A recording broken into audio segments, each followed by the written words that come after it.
कि सिंधियों के लिए कुछ खास संदेश दें।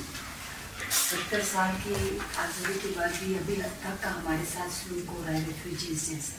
देखिए, सिंधी कम्युनिटी दुनिया का एक बहुत क्रिएटिव कम्युनिटी है, रिजिलिएंट कम्युनिटी है। पूरे दुनिया में आप फिलीपीन से लेके साउथ अमेरिका पनामा तक जाइए, सिंधी कम्युनिटी है।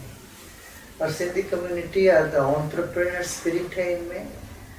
बिजनेसमैन है, वो जाके कहीं नौकरी करने वाले नहीं है, वो सबको नौकरी दिलाने वाले कम्युनिटी है। इनमें ऐसी एक एंटरप्रेन्योरशिप है, उत्साह है, और कितना अपना घर भर सब छोड़ के निकलना पड़ा, फिर भी उनके स्पिरिट जो है उनके साथ है। जहाँ भी जाते हैं झूलेलाल का वो गीत गाते हैं, अपना सिंधी संप्रदाय कल्चर, अपना कढ़ी, अपना सिंधी कढ़ी, अपना भोजन रखते हैं अपना।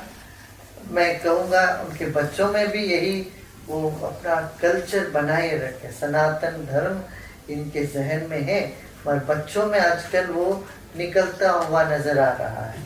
बच्चे अपने कल्चर को समझ नहीं रहे हैं, धर्म से दूर जा रहे हैं। तो मैं सब यंगस्टर्स को भी बोलूँगा, आपका रूट्स मजबूत है, बहुत बढ़िया है, आप अपने रूट्स को सम्मान करिए। जीवन का वृक्ष कैसा होना चाहिए? रूट्स पुराना होना चाहिए, पत्ते नए होने चाहिए, तभी पेड़ एक स्वस्थ पेड़ दिखेगा ना। इस तरह से आप नए नए टेक्नोलॉजी अपनाओ, नए नए बिजनेस करने की तरीका अपनाओ, मगर अपना जड़ को मत भूलना, जड़ को मजबूत बनाओ। दूर आए हैं वहां से, जो अपना धर्म नहीं छोड़ना चाहते थे, अपना धर्म को पकड़ के ऐसे भी आप बाहर आए। आप धर्म छोड़ देते तो वहीं पर रह जाते। अभी अब धर्म को नहीं छोड़ना चाहते, धर्म को पकड़ के आए।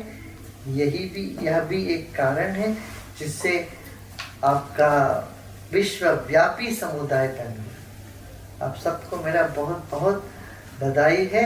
आगे भी और दूसरे लोगों से इन्फ्लुएंस होकर के अपना जड़ को नहीं भूलना, ये मत करना। बाकी आगे बढ़िए। आप सबको आशीर्वाद।